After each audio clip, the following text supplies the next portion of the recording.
just what's on your mind. What you drinking?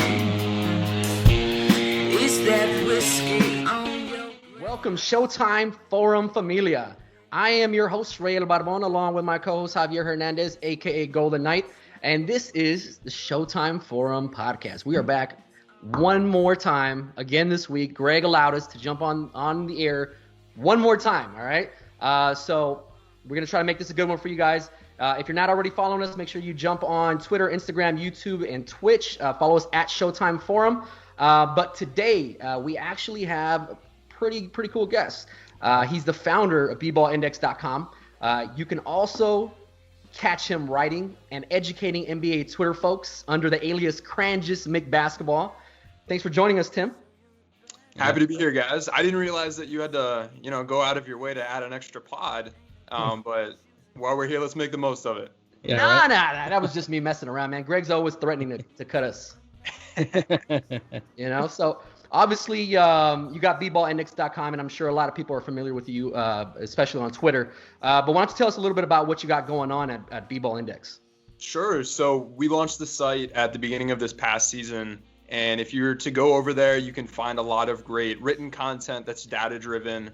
We have some gambling models that work. We've been profitable for NBA, WNBA, and March Madness. We have just some good data itself.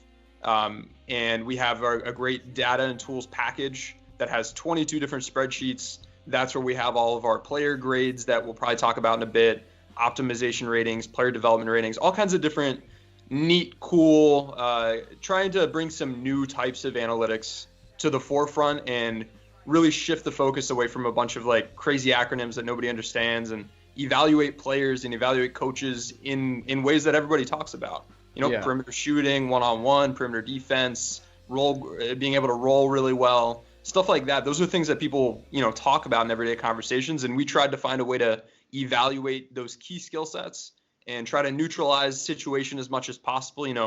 Who are you guarding or how much spacing is in the lineup you're in, things like that. Yeah. So there aren't as many excuses. Steph Curry's not guarding tough guys. That's why his defensive numbers look good. No, we can adjust for that. Yeah. Or, Donovan Mitchell has Rudy Gobert standing behind him. That might make his defensive numbers look a little bit better on their own. That's stuff we adjust for. So trying to add to, regular everyday conversation with some new advanced metrics, using spatial tracking data, doing all we can on the back end to produce a good product on the front end that's easy to understand. And you'll see our grades, they're letter grades, man. It's, everybody knows what a B is or an F is bad. So we try to contextualize the information as best we could. And hopefully it's able to, catch a board. We've seen our stuff on The Athletic. We've seen it on ESPN, on NBA team broadcasts, Bleacher Report, all kinds of different blogs. So it's getting out there more and more. And appearances like this help bring it to new audiences, but hopefully the fans can jump on board and see all the cool different stuff we have going on at the site. Yeah. And if you actually want to take advantage of the data and tools package that they got going on over there, visit bball-index.com. You can actually use, this is where we put our shameless plug, you can actually use the code SHOWTIME, and you'll get 15% off that first month subscription for the data and tools package you got going on there, right? Absolutely. And it's only $5. It's really cheap. We have over 90% retention. We've been doing this for like 4 or 5 months. So people that have bought it, stick with it. And there's so much data on there that even though the season isn't happening right now, it can probably take you a couple months to get through what we have. Yeah. To me, it's interesting because it's a new way to talk basketball, as in back in the day, you could just, do the eye test and then you could talk basketball. And from there, kind of stemmed a reputation for players who we think maybe were defensive players, let's say about 5 years ago, who now still have that reputation by name, not to mention some players. But, now with advanced stats, we can see, that they haven't been good for about 5 years. It adds a whole new element to basketball conversation as opposed to, let's say, 10 years ago even. Mm-hmm. Absolutely. We tend to see that, the perception will lag reality by a couple years. So if somebody has a good reputation, they can fall off just a bit, but you're still going to hear those same talking points on the air on TV. And that's what a lot of people take their cues from. So And then even if a guy used to be like an A defender and now he's like a B- defender or C+ defender, you're still going to have a good number of plays where he's making a strong defensive play. Right. So there's enough of it there, and the announcers tend to, tee it up pretty well that when Avery Bradley does something really well, they're going to mention it, and that's going to stick in your brain. So hopefully the data can help bring us back to reality just a little bit and reset our expectations.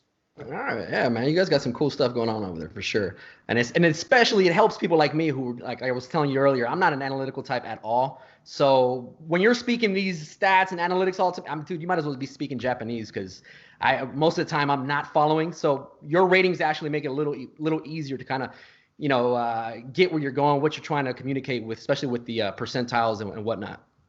Yeah, I'm hoping so. I mean, I would hope that no matter what your analytics background is, if you're a basketball fan, you know what it means if someone's a good finisher or if somebody is a strong post player or interior defender. Those are the types of things that our grades look at. Those are skill sets that we talk to professional coaches, we talk to scouts, and we said, hey, what are the most important things that we should be looking to measure? And that's the list we came up with. And I think the only difficult thing on there might be roll gravity. And that's the one stat I do need to explain, and that's the one where, like, if somebody's picking and rolling to the rim, Javi, if you're rolling to the rim, the defense is going to collapse a little bit less on you than if Rudy Gobert's rolling to the rim. So that's the gravity. You're able to suck in that extra help. Kind of like Steph Curry running off of screens on the perimeter. When he does something, the defense pays attention. Yeah. As a roll guy, I mean, it's good to score on your own, but if you can also just bring that defense in and open up 3-pointers for your teammates, that's valuable. Yeah. So that's the only one I think I really need to explain. The rest of it I think is pretty self-explanatory. Yeah. So let's get this party going, man. Let's get into a quick game that I'm calling Start One, Bench One, Bury One.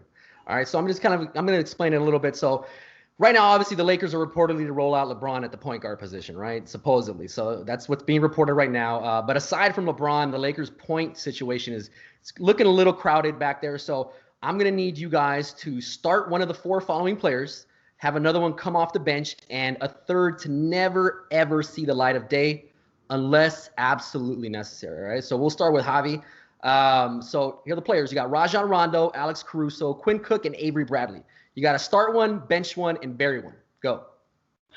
Man, I'm going to start myself, Quinn Cook, just because I like his shooting. Okay. I mean, probably the correct choice would be Caruso, but myself, I would start Quinn Cook.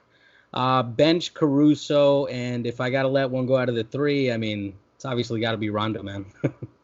Okay, cool. All right, so we're good with that. Let's go with Cranjis. What you got? I will say, and this may be unpopular, I'm going to start Alex Caruso. Okay. I think if we look at the different skill sets, he can shoot well enough and he can actually defend, and he doesn't do a whole lot else. He's an okay playmaker compared to point guards, not so much, but you can have him stand in the corner off ball just fine in a lineup with LeBron, with Anthony Davis. You don't need him to do much other than shoot and defend. So I think he's the perfect fit from that standpoint. Whereas Quinn Cook, great shooter. I think offensively he'd be a great fit. Defensively is where he's got F grades for us compared to guards with 1,000 minutes. So that's where my concern would be. So for that reason, I'd give Caruso the edge. And then I'm so I want to just fire Rondo into the sun, but I think I can go a couple different ways with this. I will make the case for Rajon Rondo. I don't think I personally believe in this, but I think the Lakers are in a unique situation where they don't have much in terms of playmaking other than from their front court with LeBron and AD, and Boogie's a good passer, and even Kuzma a little bit. But backcourt guys, they've got nothing. Wings, Danny Green can shoot. He can't even really dribble or pass. KCP, no. Rondo in a bench unit, I think could have some value. And as I'm saying this, I don't believe in it. I'm going to say Avery Bradley. I'm going to go with Avery Bradley because I don't think he's a great defender anymore. I think he used to be a good defender. Not quite there anymore. He's healthier, so there's a possibility he could be decent. He can shoot okay, not a good finisher at the rim, but I think he's another guy you can just stick out in the corner or run off of a pin down or something like that and get some value from him, and he won't be a turnstile on defense the way I think Rondo and probably Quinn Cook would be. Okay, so then who are you? Well, I think you answered that. I guess you'll be shooting Rondo off into the sun, I guess then, right? Absolutely. All right, perfect. Well, I agree with you as far as Caruso goes, just on the fact that I think he's probably the best overall point guard of the bunch, just as far as everything combined, right?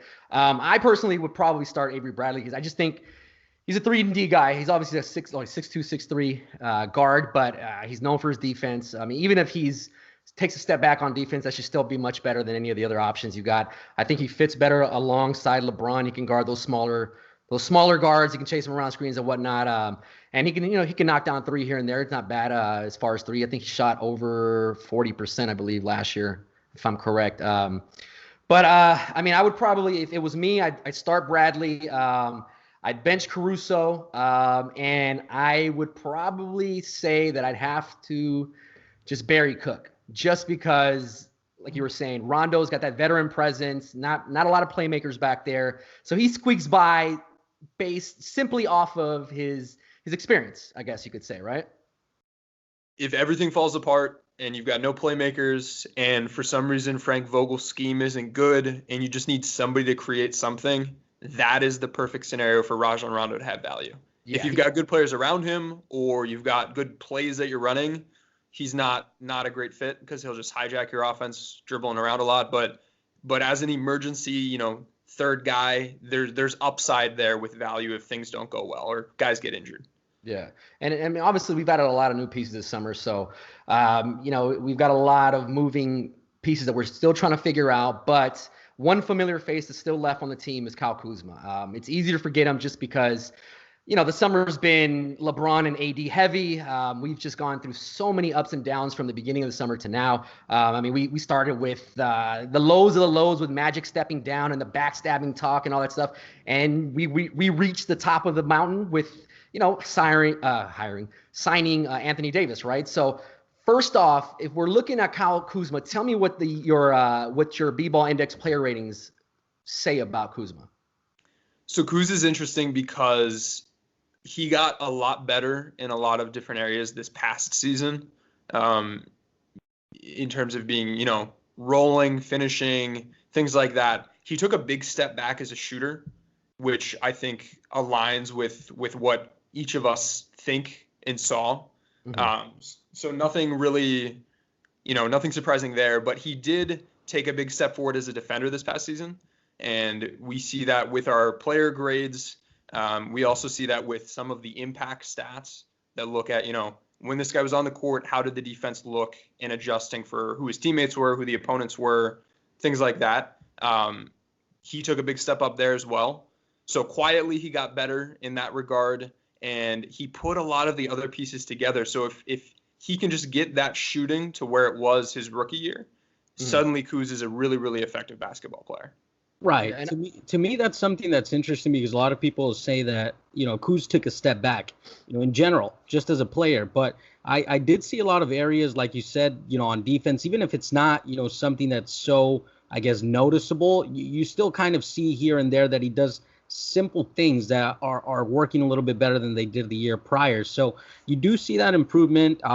Scoring just goes without saying, he can score from everywhere on the floor. He's really skilled. But yeah, that 3-point shooting is something that I think he took personal, and he read, what everybody was saying, because everybody's, pretty much talking about his shooting, how that could have been better. And that's something that we're seeing here in the offseason that is his main area of focus. And I think he's going to be a much more complete player next season. Yeah, I think the fact that he's not going to have to guard, he's not going to be playing that small ball 5 like he was at the beginning of last season. I think that's going to help a lot, because I think he took a lot of punishment in the beginning of the season, which kind of hampered him down the road with the injuries and whatnot. But I honestly, from what I saw, it looked like a lot of it just had to do with the wear and tear that he was, kind of going throughout the season. So, I mean, I don't know if that's the case or not. But one thing that you pointed out that actually kind of caught me by surprise is the fact that you were saying that his defense improved. Because all I hear is the fact that he's a terrible defender and he hasn't improved at all. So the fact that you're sitting there actually saying that he's improving kind of strikes me as something new. It might be new for a lot of people. We talked about this a couple of minutes ago. Perception will lag reality just a little bit. And I think that's the case with Kuz. He's gotten a little bit better as an interior defender, help side or even on ball in the post. on his perimeter defense, I think that's really where he got gashed his rookie year. He was an F in our grades when you compared him with players with 1,000 minutes. He's now up in that C+ range. So still, I mean, he's not somebody I want out there defending the perimeter as like a small forward, but as a power forward, I think that's the perfect spot to, minimize that negative impact you might have from him not being a good perimeter defender, but he's not a turnstile anymore. And people, I think, I mean, maybe we'll suddenly notice it next year. Maybe perception will catch up to what it was last season. And all of a sudden when he's next to Anthony Davis and in Frank Vogel's defensive scheme, we'll see how good of a defender he is. But he showed those signs. And it was really interesting for me to see it in the data and then go back on the film and notice it a bit more, because defense is so hard to judge watching live. We tend to either notice the highlight good plays or the highlight bad plays. And there are a lot of plays in between, especially when you're not even on the ball, which most players aren't for like 80% of the possession. Figuring out what's going on along the margins adds up and it's impactful. And I'm optimistic about Kuz. He's improved. Yeah, I mean, it sounds like then, I mean, the next question I was going to ask was what role do you think he'd be most effective in? But from everything you're saying, it sounds like coming off the bench is probably going to be the best scenario for Kuz, just because, we're already lacking a lot of perimeter defense as it is in the starting lineup, so I can't imagine we try to squeeze him in there. But, I don't know how you guys feel about that. Yeah, I'd agree with you. I think the situation and the rest of the roster, the rest of the rotation would necessitate that he is that bench power forward. If Anthony Davis wants to start at the 4 instead of the 5, I guess you throw Davis and Boogie out there, and then Kuz can come off the bench. JaVale McGee's the other center, and then LeBron can play the 4 or some of the 5 if needed. So I think between those 5 guys, that's your front court, and it makes the most sense that Kuz would be alongside either McGee or Davis or Boogie as that power forward player, and I'd see him more as a backup. Yeah, no, I agree. I agree with you. So with that being said, the summer headlines that we talked about were really LeBron and Anthony Davis heavy, right? Not much has changed this past week, especially with the NBA 2K ratings that just recently came out. I believe was it yesterday or the day before. So NBA 2K released their ratings for 2K20, and I guess what I'm trying to say is the highest ranking superstar duo that they had in the game was none other than, I don't think it was a surprise, but was LeBron and Anthony Davis, right? Coming in at about 95.5 rating. Right. They barely squeaked out with Kawhi and PG by half a point on that. Then you had KD and Kyrie, Harden and Russ, and Curry and Clay, which honestly I thought was a little bit of a slight to Curry and Clay at number 5 behind Harden and Russ. But that's a different conversation. But I wanted to kind of see how do 2K's ratings kind of differ? How are they similar? How are they different from the player ratings that you guys push on BBallDix? So I think a lot of the major categories are the same. They certainly have more categories than we do. And from the experience that I had when I created 20 of the 30 playbooks for 2K18 for teams, so I got to see behind the scenes how they go about doing this. There's some data involved, and then there's a lot of, eye test, group think. What is the general perception of this player in this area? And that's what we're going to give him for a grade, which I think is interesting. NBA Live is a little bit more tied directly to data, but just right now isn't as good of a game. But when you compare our data with what 2K is saying, so I ran the numbers, and if you look at it kind of like an aggregate between our player grades and then also our PIPM impact data, it's the same 5 pairings in the same order. LeBron and AD are first, Kawhi and Paul George are second, then KD, Kyrie, then Harden and Russ, and then Curry and Clay. And I think with Curry and Clay, what's important to remember is both of them are very, very elite at shooting, and Steph is a very good passer, and they both have a couple different very good skill sets. But neither of them, or I guess especially Clay, isn't a very complete player overall. He's used in an optimal fashion to make the most out of what he brings. But if you're to line up all of his grades with one of these other guys that's like A's or A- for everything, he's just not that full, complete player. And that's okay, because he's in a situation to succeed. And we've very clearly seen how impactful he can be. But to answer your question, LeBron and AD are first. I was maybe a little surprised because they took a little bit of a step back this past year in our grades data. And I think that had to do with, LeBron being hurt, missing some games, and Anthony Davis missing some time and maybe not giving as much, I'd say, a discretionary effort on certain plays when it doesn't matter as much. And we saw the drop-off in transition efficiency, in roll gravity, in his cutting, and I think that ties directly with those like hustle plays. His interior defense, another area, but still, those two ended up first. Yeah, and that to me, I mean, I agree. I mean, just by eye test and everything else, I mean, Anthony Davis and LeBron, if you pair them together, it's just the best duo in the league to me. What I wanted to go ahead and ask is, and a lot of people are asking in regards to James Harden and Russell Westbrook, how that fit is going to be. I mean, not a lot of people think it's going to work. Based on your data, what do you kind of see between those players, pairing up? It's something that I'd be worried about. What Houston really likes to do is just spread the floor out. And then last year they let Harden and they let Chris Paul isolate, or they'd run pick and roll. So on ball, those were the two areas of major usage. And if you look at Russell Westbrook's one-on-one grades on our site the past 6 years, he had an A-, an A-, I think it was a B+, B, B-, and then a C+ last year. So a very clear, steady decline. And this upcoming season, we expect that to continue to dip a little bit.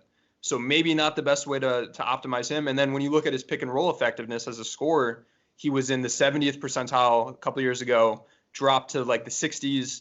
And then this past season, he was in the 38th percentile, meaning that he was more efficient scoring in the pick and roll, only more than 38% of the league. So he's not an elite pick and roll guy anymore. He's not the same one-on-one player he used to be. He's still very good at getting to the rim, and he's still a very good finisher and playmaker. So the hope would be that he can just beat his guy and get to the rim, collapse the defense, kick it out, get some threes. But it might be a struggle. And then off ball, he's just not an excellent shooter. He's not as good of a shooter as Chris Paul. He's not as good of a shooter as a lot of the guys they have on their team. So that might be a little bit of a struggle. Those two will have to play together a certain amount. And it's a rough fit, but if it were to go well, it would be because he's just able to get by guys, collapse the defense, and then kick out. And James Harden can certainly play off ball because he can shoot very well.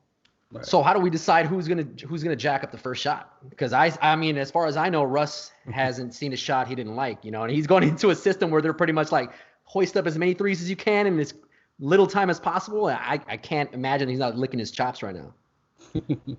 I think they'll try to hold back the green light a little bit on him. It's not just to get threes up no matter what, but it's understanding that like as the shot clock goes along, the expected value of the rest of that possession continues to go down and down and down. So if you're going to take a mid-range shot, especially if it's like a pull-up contested mid-range shot in the first 10 seconds, you're probably losing value compared to the average efficiency of a possession if you were to just kick it out, reset, and try to attack again. It's once it gets later into the clock where those mid-range shots, they're still worth about as much on their own, but their value compared to what you would expect to get if you try to kick it out and reset or jack up a contested three is a little bit more in your favor. So I think a late clock is where Russ might be able to, start getting a little bit more of that green light. But I'd be interested to see if Houston can try to restrain him just a little bit more early in the shot clock. You're asking Mike D'Antoni to restrain Russell Westbrook? We'll see. That's the hope. That's the hope, at least. We'll see how that goes. But so obviously, they got their thing going on right now in Houston. They got their issues, but the Lakers got their own issues right now. Right? We've had a lot of new guys, like we said, but we still have a lot of concerns on the team. So let's go through a few of them. I think one of the main things that a lot of people are talking about, or a lot of people are concerned about, are Frank Vogel's offensive scheme. And I know I saw on the BBallDix.com that you wrote a piece on Frank Vogel, and you were talking about how much you love Vogel. Right. I wrote I'll say I wrote a novel on Frank Vogel. I'll say I'm not a writer. I don't write much. When I do write, it's like 10,000 words, and it's because I just can't tweet that many tweets in a row. Vogel was somebody that when the Lakers were first doing their coaching search, I saw him as an assistant. He was not in my top two tiers, not top two guys, top two tiers of coaching options. because from a high level, looking at his data, and we have optimization data that essentially says, here's your roster talent. It's good. It could be bad. And then here's your team's performance on that end of the court. And very consistently, his teams were able to outproduce the defensive talent that they had. So that was good. That was very good. Excellent. You would expect that sort of thing to continue moving forward. Offensively, it was always very poor for him. Mm-hmm. So that was somebody who I was like, hey, add this guy as your defensive coordinator, and that's perfect. Find almost anybody else offensively, and from the data standpoint, you're probably in a good shape. Yeah. Once they did end up signing him, and I dug a little bit deeper and looked at the film, I'm a scheme guy. My site does data. I love data. I'm good with data a little bit, but I'm really an X's and O's guy at heart. And looking at the X's and O's that Frank Vogel drew up, there were some good concepts. There was enough there to give me some hope. And there was enough there that with the right experienced players in the scheme, I can understand why it would be successful. And I understand why it was successful in Indiana. Where I saw issues were lots of guys just running through plays very sloppily, missing reads. It looked as though he kind of like made the players memorize the play rather than like learn the why of the different actions. And, hey, this is what we're looking for. This is how to make the reads. So for young guys, especially in Orlando, it was just a mess. And my worry when the Lakers had a bunch of young guys on the roster before we traded them all away was, can he and his staff get better at the teaching part of this? Because that's where I saw the deficiency. Now that all the young guys are gone, we have some more experienced players. I think we might be in a little bit better shape. And if Frank Vogel and his staff were to get better at that component, it wouldn't be by sitting at home watching film and looking at plays. Anybody can do that. I can do that. Mm-hmm. How he would grow in that respect and the teaching part of things is by going and meeting with teams and sitting in on practices and talking to coaches. And that's exactly what he did. So we won't know just how much he has improved until preseason, until the regular season. But he's done the right things and he said the right things in his press conferences and in interviews that give me hope that he has had substantial growth this past 12 months, and the Lakers will go into the year at least with an average offensive scheme, and then defensively still be very strong. And that, to me, that's all you really need to do because you have a lot of talent. If they had a great offensive scheme, fantastic, but you just can't have a really bad offensive scheme, which is what the Lakers have had for the past 3, 4, 5 years. You just can't be holding your guys back. If you can just get, average output compared to the talent, you're in good shape because the talent's very good. I mean, it doesn't really sound like anything's changed because you did mention in that novel, you mentioned that his offensive optimization rating was among active head coaches was only better than one guy, and that was, wait for it, Luke Walton. Luke Walton. Oh my God, I was feeling pretty good about the Vogel signing. I'm not gonna say great, but I was feeling pretty good until I read that. But there's upside. I guess what I'm saying is the data says what it says, and I agree with it. That's what has happened. What gives me hope about what will happen is the stuff that he did this offseason, which was very purposefully try to get better and learn from the best coaches he could. Yeah. Right, yeah, it's encouraging because a lot of coaches, I mean, like, for example, Frank Vogel, how you just mentioned, he did go across the league, and I remember reading about it as well, that he was learning from different coaches, trying to think of different things to do, maybe, adjusting a few things, and that's good to see in a coach because a lot of coaches, let's say like Mike D'Antoni, don't really like to adjust so much, so it's encouraging to have a coach that adjusts more than not, and, Lionel Hollins as well was a guy who didn't believe in analytics, like 6 years ago. I believe there was, an article about that as well, that are now changing their tune a little bit more to try to become better coaches. And I think that's really encouraging. And like you said, if at least it's decent, our coaching staff, with the level of talent that we have, we should still be pushed to where we need to be, as opposed to, just having a really bad, coaching and then, really young players. It's just not a good mix as it was with Luke Walton and all the kids. Yeah. And moving on to the next concern would be our perimeter defense. We touched on that a little bit already, but we know who we have. We know what they lack. We know what they're good at as far as the guys we have on the team right now. But is there anybody on the market right now that can maybe help shore up that issue? I know there's like Dante Cunningham's out there. Thabo Sefolosha, Corey Brewer, Iman Shumpert. There's a guy I'm not sure if you're familiar with him, Trey Burke, I think, who's out there right now as well. But I mean, who would you guys go ahead and acquire in order to try to shore up that perimeter defense? So it wouldn't be Trey Burke. Not for perimeter defense. I like Trey Burke for plenty of other reasons. Of course. He can shoot well. He's a good one-on-one player. He can play make a little bit. Those are things that the team needs, but he's just not a good defender. So that's not your answer. I went in and I looked at our player grades for each of these guys. A couple players compared to other guards in our database that had decent defensive grades were Iman Shumpert, who on the perimeter had a C+, on the interior had a B-, and with defensive rebounding had a C. Not great. There's a reason he's still available, but that with a B- perimeter shooting compared to guards is a serviceable player. A deep bench guy who's not going to be a turnstile on defense and can shoot decently. That has value. Shelvin Mack is somebody who can also shoot. Not as good of a defender. Still a C perimeter defense, D interior defense, F defensive rebounding. Not quite as good there. In terms of a couple wings that might be options, Vince Carter and Thabo Sefolosha. Carter has this is compared to wings, not compared to guards, but compared to wings, Carter has an A- perimeter shooting.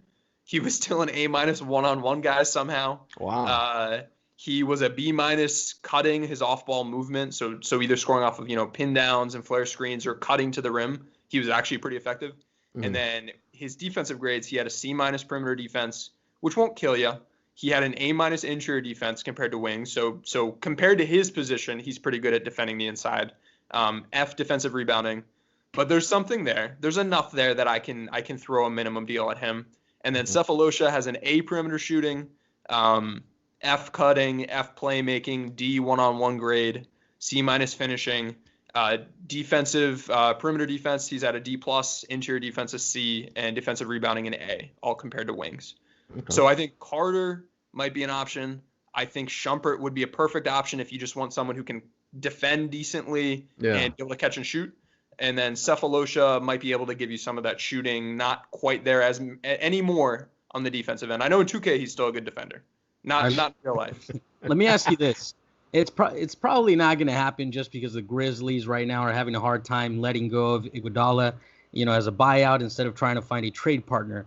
If Iguodala were to be bought out and he came to the Lakers, how much more effective do you think he would be as opposed to the players you just mentioned? I would think he'd be leaps and bounds better than these guys, and the fact that they're trying to trade him, it shows that they know he has some value. Right. He's not a great shooter, we know that, but he can still cut well. He's a very, very, very good passer within his role, which I think is important. You can have point guards out there facilitating a lot. Iguodala is not your main facilitator, but he's somebody that can be a ball mover. He can make smart passes. He can be the trigger man in a set play, and that has a lot of value. And this is a team that doesn't have many playmakers, and he's still a pretty good defensive player. Mm-hmm. He's been trending down, but he's still good enough right now that if he were bought out and the Lakers could get him, I'd be more than happy with that. But there would be some legitimate concern with his age and the downward trend that he just wouldn't be the same guy that he has been, 2 or 3 years ago. But that'd be very well worth it and much better than these options right now. Yeah. So if you guys are picking one of those guys, who are you guys rolling with? To pick one of those three guys that were mentioned before? Well, so out of any of the guys that are available right now, so you got Carter, you got Sefolosha, you got Shumpert, Corey Brewer, Dante Cunningham. So any of those guys, really. Man, I think Shumpert for me, just because I've always kind of liked his game. He's a pesty guy, when he's obviously not the defender he used to be anymore, but whenever he just turns it on, you could kind of see that it's a little bit, and like you said, Ray, earlier on, even not at his best, it's still better than most. So I think Shumpert is a guy who can do that, and on a good day too, he can knock down especially corner threes. I remember that was one of his specialties back in the day. So Shumpert, I feel like he wouldn't be the perfect choice, but he would be a really solid choice that I'd be happy about. Yeah. For me, I think I lean more on Thabo Sefolosha, and I've said this a couple times, but I was leaning towards Shumpert, but the only thing that concerned me about Shumpert is his head. I mean, as long as I've seen this guy in the league, I don't know how much of this is really about basketball and how much of it is just really about a paycheck, you know. And I'm not trying to slight him or anything, but it always seems like there's a lot of activity going on around him, and I'd be kind of concerned with that just because we don't really have a lot of flexibility to waste another year with LeBron getting a year older. But so I'd probably just go off Tabo just off the fact that we only need him really to play like 10, 12, 15 minutes a game either way. Mm-hmm. I'll take Shump. I'll go for the guy who has C or better grades compared to guards in 8 of our 11 categories. I'm going to go for it. And if he does turn out to just not be with it, then you can cut that guy already on a minimum deal and just sign a new one. So I see it as a low risk. The median outcome will probably be value on a minimum contract for what you would be asking him to do. Yeah. Man, this is some good stuff, man. There was a lot of good stuff we went over today. We're going to go ahead and wrap it up here. I want to thank you, Tim, for joining us today, first and foremost. Appreciate it. Yeah, man, we really appreciate jumping on. If you haven't already, make sure you follow him on Twitter at Tim_NBA or Cranjis McBasketball, which is more infamously known as. Make sure you check out BBallDix.com. That's BBall-index.com. A lot of good stuff on there. At least go check it out, if anything. And then I think you guys got a pod too, right? That I think you said you were recording after this. Yep, recording right after this, and then I have to wake up at 4:30 in the morning and fly to LA. But yeah, we have a podcast brought to you through Blue Wire. Just type in BBallIndex, it'll pop up. Okay. Or you can just follow me, and I'll be tweeting about it, or the site account will be tweeting about it. If you liked this type of content, that's really what we're doing. We're talking normal NBA, having normal NBA conversations, right, just trickling in some of these stats to help inform what we're talking about. So we get into some depth each episode, explaining, one of the categories in more depth, saying, hey, what is roll gravity? Digging really into the data that goes into it, but then keeping it light, keeping it fun, playing. We have a game, we have a competition every time. So check that out. Come watch me lose a game. Or I guess listen to me lose a game, feel my pain, but I promise you'll learn something. So before I let you go, I got to ask you this. Where does Cranjis McBasketball come from? Where did that originate from, other than, there's what's that show, Impractical Jokers or something like that, or something like that? That's where it's from, man. Is it really? My favorite show. Love the show. It's if people haven't watched it, tune into True TV. Yeah. They have a couple good shows, but Impractical Jokers is by far their best show, and it's the one that they produce the most episodes of each season, so it's on all the time. It's like every day's a marathon of Impractical Jokers. Yeah. One of the bits they did was the guys had to pretend to be receptionists in front of a waiting room full of people, and they had to read off crazy names and try not to laugh. And Cranjis McBasketball was one of the names. I just had a whim. I went with it, made it my Twitter name, and then ended up building a brand. And I was like, all right, well, it's too late to change it now. So if you Google Cranjis McBasketball, I'm probably the number 1 or 2 result, either in front of or behind one of the best shows on television. Yeah, one of the guys in our chat is mentioned it. He's like, it's got to be from Practical Jokers. I was like, yeah, I love that show. I'm like, I think I've seen that there as well. And that's what it ended up being. That's really funny, man. Yeah, I mean, I have people DM me all the time, and they're like, man, these guys just stole your name. Like, no, it's the other way around. And they know I've got it. I interact with some of their people on Twitter, and nobody's angry at anybody. Oh, that's good. Awesome. Well, once again, thank you, Tim. We appreciate you jumping on. Like, whenever you want to jump on, man, go ahead, shoot us a message, call me, call Greg, whatever. You're always welcome on, bro. Happy to be here, guys. Really appreciate it. Yeah, great stuff, man. Appreciate you. Thank you. And as well, don't forget to subscribe to our podcast as well on whatever streaming platform you're on. Drop a review, share, do it all. We won't hate you for it, I promise. Just do whatever you can to support. You can find us on iTunes, Spotify, Google Podcasts, Anchor, and YouTube. But make sure you also catch the Showtime Forum, which is starting back up with Greg Bergman. That's going to be every Monday on the Showtime Forum platforms at 7 p.m. So make sure you check that out. It's an awesome show. If you want to get your voice heard, that's the place to do it, especially if you're a Lakers fan. Specifically if you're a Lakers fan, I should say. But once again, I am Rael Barbon. He is Javier Hernandez, a.k.a. Golden Knight. We're signing off from the Showtime Forum podcast this week. Deuces. Yes,